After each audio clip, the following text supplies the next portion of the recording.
আসসালামু আলাইকুম ওয়া রাহমাতুল্লাহি ওয়া বারাকাতুহু।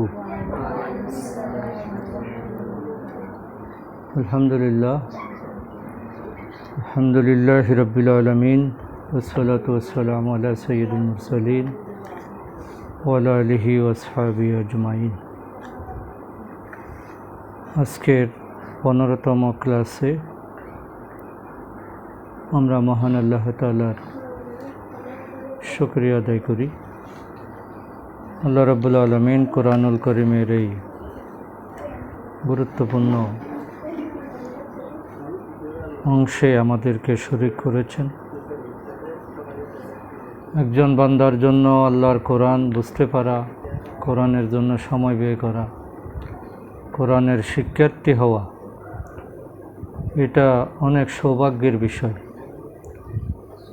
আল্লাহ তাআলা যাকে পছন্দ করেন তাকেই এই সৌভাগ্য দান করেন। এজন্য আমরা সবসময় আল্লাহ তাআলার শুকরিয়া আদায় করব এবং আমাদের শ্রম, মেধা, যোগ্যতা, আন্তরিকতা এগুলো দিয়ে আমরা আল্লাহর নৈকট্য হাসিল করার যে প্রধান মাধ্যম, সে কোরআনকে ধারণ করার জন্য আজীবন চেষ্টা করে যাব। আজকে আমরা আমাদের নির্ধারিত বইয়ের 81 পৃষ্ঠা থেকে শুরু করছি। ইতিপূর্বে আমরা 14টি ক্লাস সম্পন্ন করেছি। এর মধ্যে মাঝখানে কিছু কিছু পৃষ্ঠা আমাদের স্কিপ করা হয়েছে, এগুলো পরবর্তী ক্লাসগুলোতে আমরা কভার করে দেব। এখানে কোনো পৃষ্ঠা আমাদের পড়ার বাইরে থাকবে না। আমাদের বোঝার সুবিধার্থে আমরা কিছু জিনিস রেখে দিচ্ছি, এগুলো আবার রিপিট হবে এবং একই জিনিস আমরা বারবার ঘুরে ফিরে আলোচনায় আসতেছে। আমরা কোরআনের অংশ শেষ করেছি, এখন সালাতের অংশে প্রবেশ করেছি। গত ক্লাসে আজান এবং ওযু এই দুটো আমরা শেষ করেছি। আজকে শুরু হবে সরাসরি সালাত দিয়ে এবং এই 15তম পাঠ যখন আমরা শেষ করব তখন আমাদের টোটাল শব্দ সংখ্যা হবে 95টি। এগুলো সম্পূর্ণ নতুন ওয়ার্ড, যা কোরআনে এসেছে 33,812 বার। আলহামদুলিল্লাহ, আমরা এতটুকু মোটামুটি আমাদের জ্ঞানের ভাণ্ডারে আমরা জমা করতে পারলাম। আজকে নতুন যে ওয়ার্ডগুলো আমরা শিখব 88 থেকে 95 পর্যন্ত। গতবারে আমরা 87 পর্যন্ত শিখেছি। আজকে নতুন শব্দ হলো সুবহানাকা। সুবহানাকা মানে হলো পবিত্রতা আপনারই, ওয়া তাআলা এবং অতি উচ্চ, আজিম আল আজিম তিনি মহামান্বিত, মহিমান্বিত, সাজাদা সিজদা, দারাবা সে প্রহার করল, জলামা সে জুলুম করল, সবরা সে সবর করল, গফরা সে ক্ষমা করল, আল আলা যিনি অতি উচ্চ মর্যাদা সম্পন্ন। এই শব্দগুলো কোরআনে কতবার করে আছে এখানে উল্লেখ আছে বইতে, আমরা সেগুলো দেখে নেব এবং সব মিলে আমাদের টোটাল ওয়ার্ড শেখা হলো 95 আর শব্দ সংখ্যা 33,812। আমাদের এই কোর্সে আমরা 40,000 শিখব, তাহলে আর 6,000-এর মতো শব্দ আমাদের বাকি আছে, আর 125টার মধ্যে আমাদের শব্দ বাকি আছে 30টা। তাহলে আমরা প্রায় শেষ পর্যায়ে এসে গিয়েছি এবং আমরা এখন কোরআনের অনেকগুলো শব্দের অর্থ মোটামুটি বুঝতে পারছি। যেহেতু 50% শব্দ বুঝে আসবে না, আমরা যখন এটা সম্পন্ন করে 70% ধরব তখন আমাদের আরও একটু সহজ মনে হবে শব্দগুলো। এরপরে আছে 80%, তারপরে আছে 100%। আমাদের 4টা বই শেষ করতে হবে। আমরা আপাতত একটা শেষ করছি, এবং এই বইগুলো তোমাদেরকে কালেকশন করতে হবে। আমি এই বইটা শেষ করার পর একটা পরীক্ষা নেব এই বইয়ের উপর। তো বই তোমাদের হাতে না থাকলে পরীক্ষাটা দিতে পারবে না। এই জন্য আমি বলবো তোমাদের হুজুরকে এটা কালেকশন করার জন্য। অনলাইনে অর্ডার দিলে চলে আসবে। তো বইটা তোমাদের সামনে থাকলে আমার আরও বোঝাতে আরও সহজ হতো। এখন তো একটু সময় বেশি যাচ্ছে, এই কারণে আমরা যেহেতু মুখস্থ পড়াচ্ছি, এই জন্য যারা এই কোর্সটা করবে তাদের খাতা কলম নিয়ে বসা এবং বইটা সামনে রাখাটা জরুরি। তো এক্ষেত্রে আমাদের সামনে খাতাও নেই, কলমও নেই, বইও নেই, যা পড়াচ্ছি মোটামুটি মুখস্থ।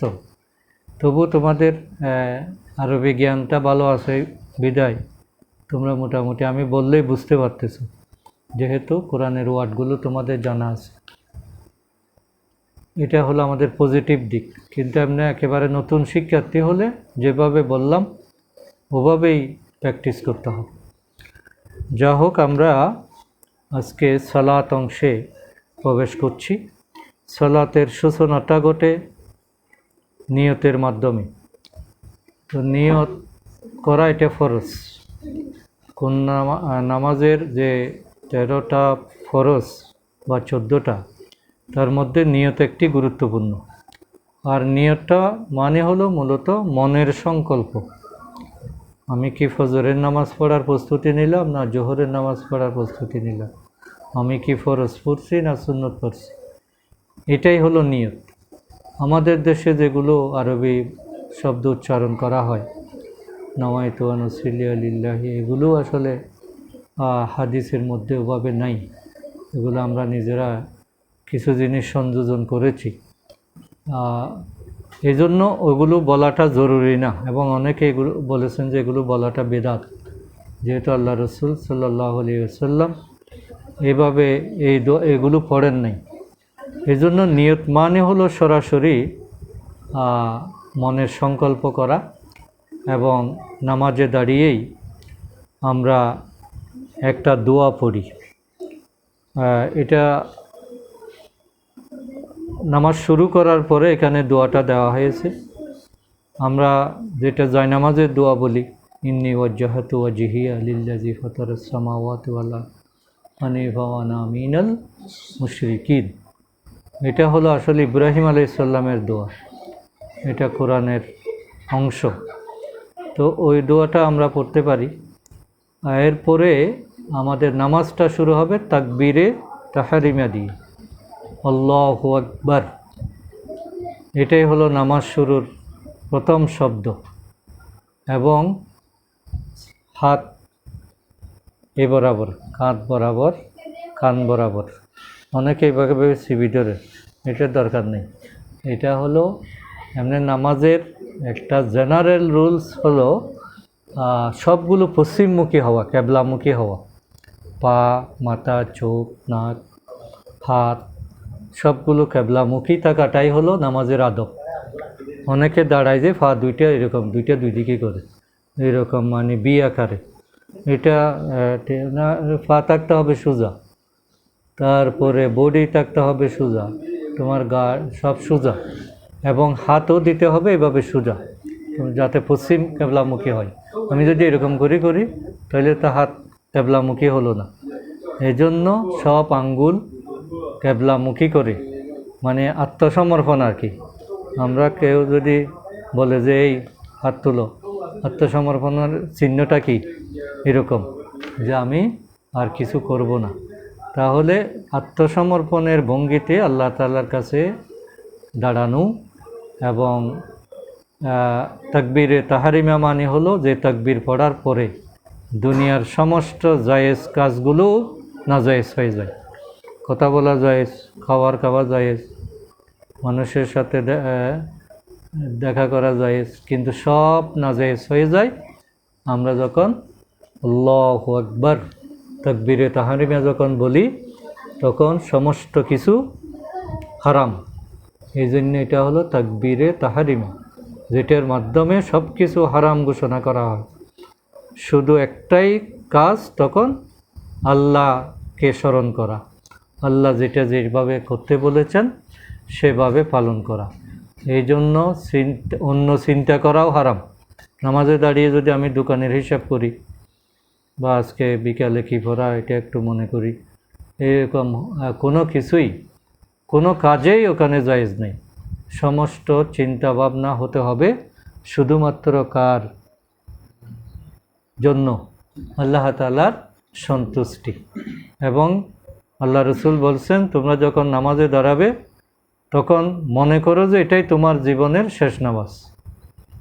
তাহলে কারো যদি মনে এই ধারণা থাকে যে আমি জীবনের শেষ নামাজ পড়তেছি, একজন ফাঁসির আসামিকে যদি বলা হয় যে তুমি কি করতে চাও, বলে যে আমি 2 রাকাত নামাজ পড়ব, তাহলে ওই নামাজটা কীরকম?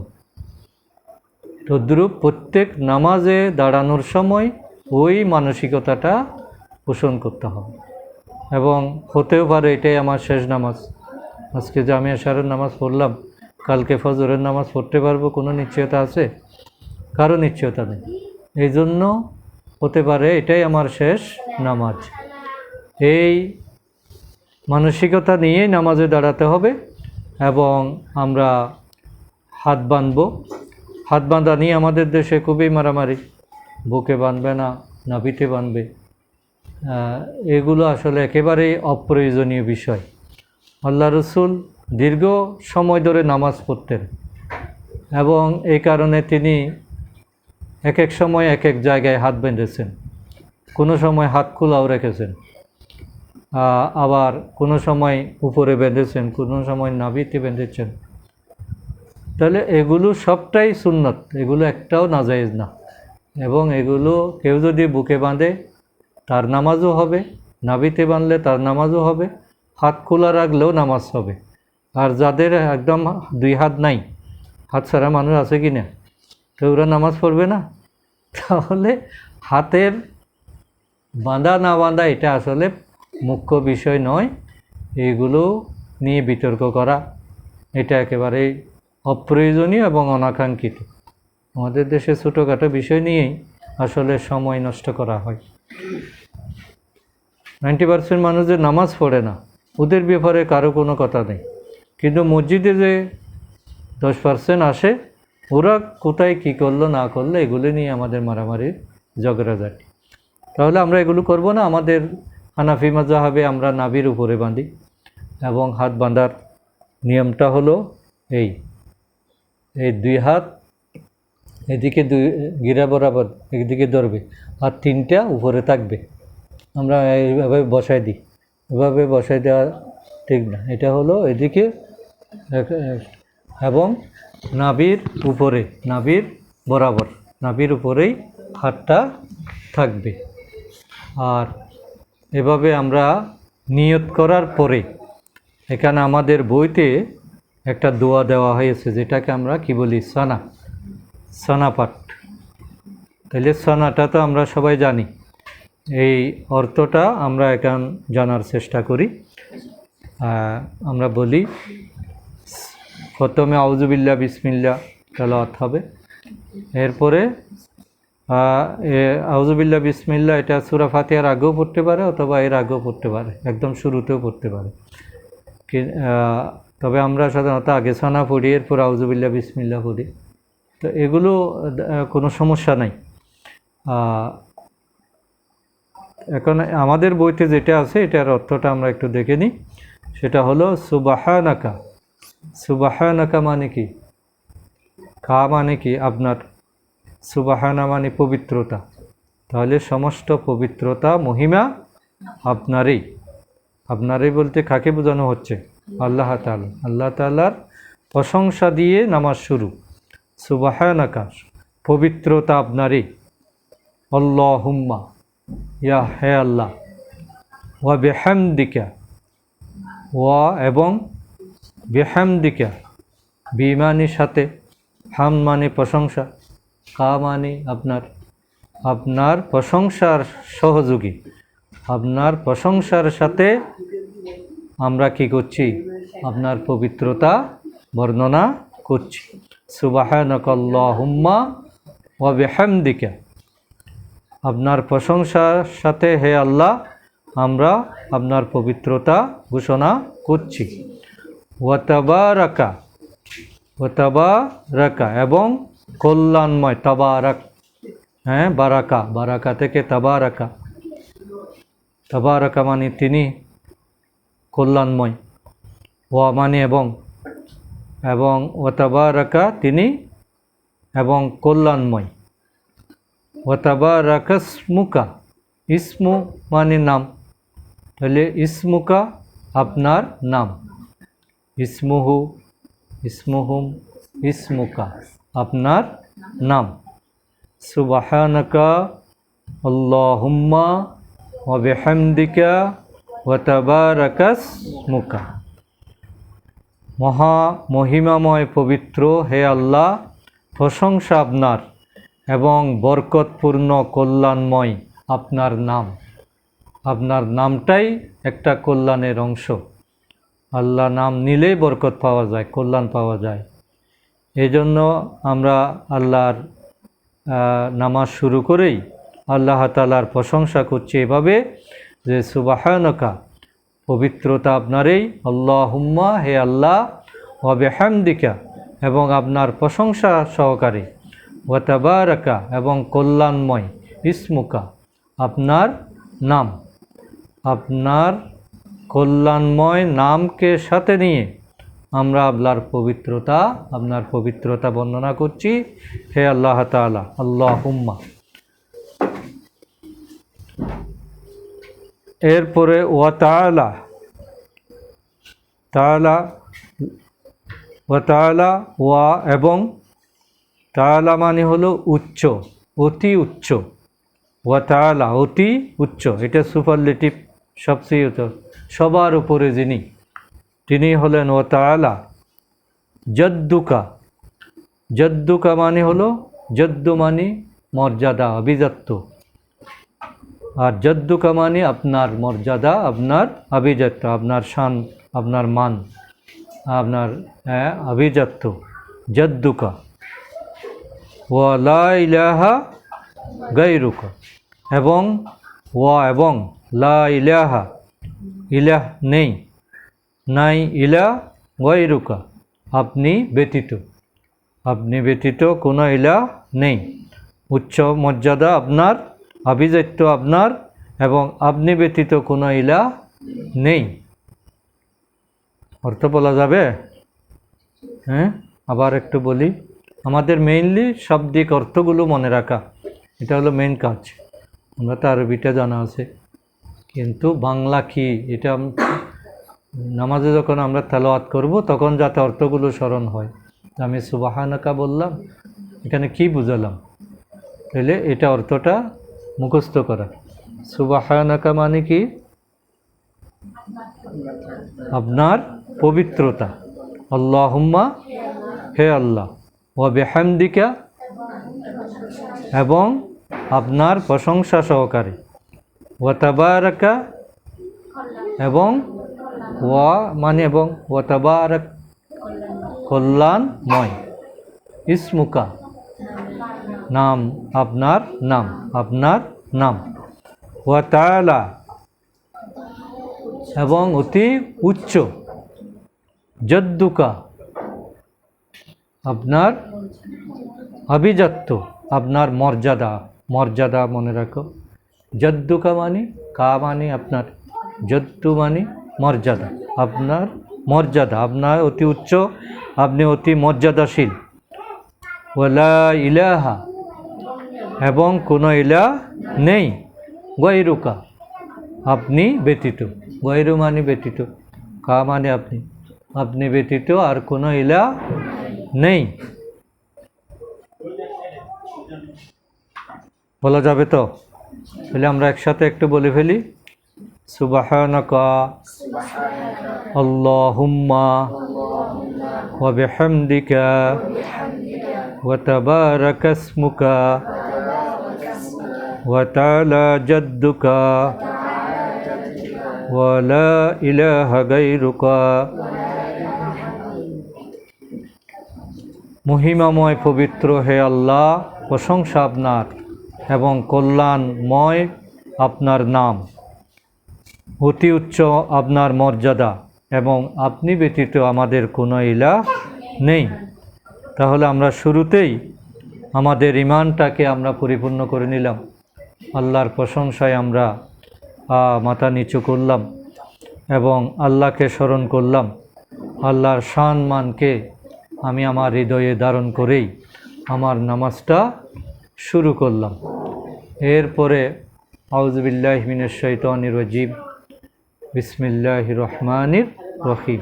অর্থ জানা আছে কি না? আউযু বিল্লাহ মানে কি? বিল্লাহি মিনাশ শাইতান রাজিম, আমি বিতাড়িত শয়তান হতে আল্লাহ তাআলার নিকট আশ্রয় চাই। বিসমিল্লাহ, আল্লাহর নামে শুরু করছি, আল্লাহর নামে। বিসমি মানে কি?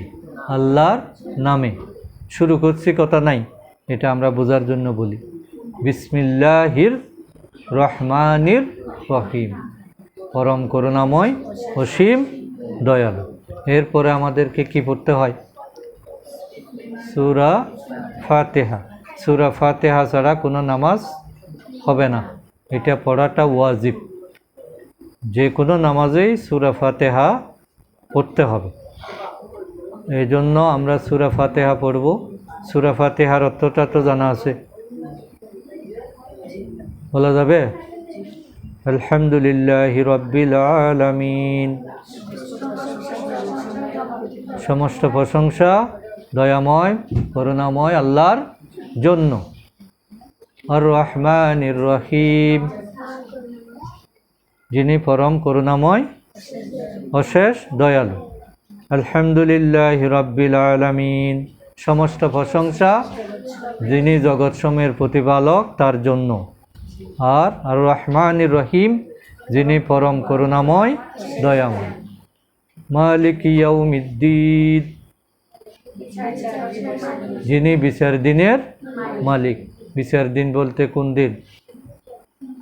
যেদিন আমাদের হিসাব নিকাশ হবে। এখানে দিন মানে পরকালীন হিসাব নিকাশের দিন। ইয়াকা না'বুদু ওয়া ইয়াকা নাস্তাঈন, আমরা শুধুমাত্র একমাত্র তোমার কাছেই সাহায্য চাই।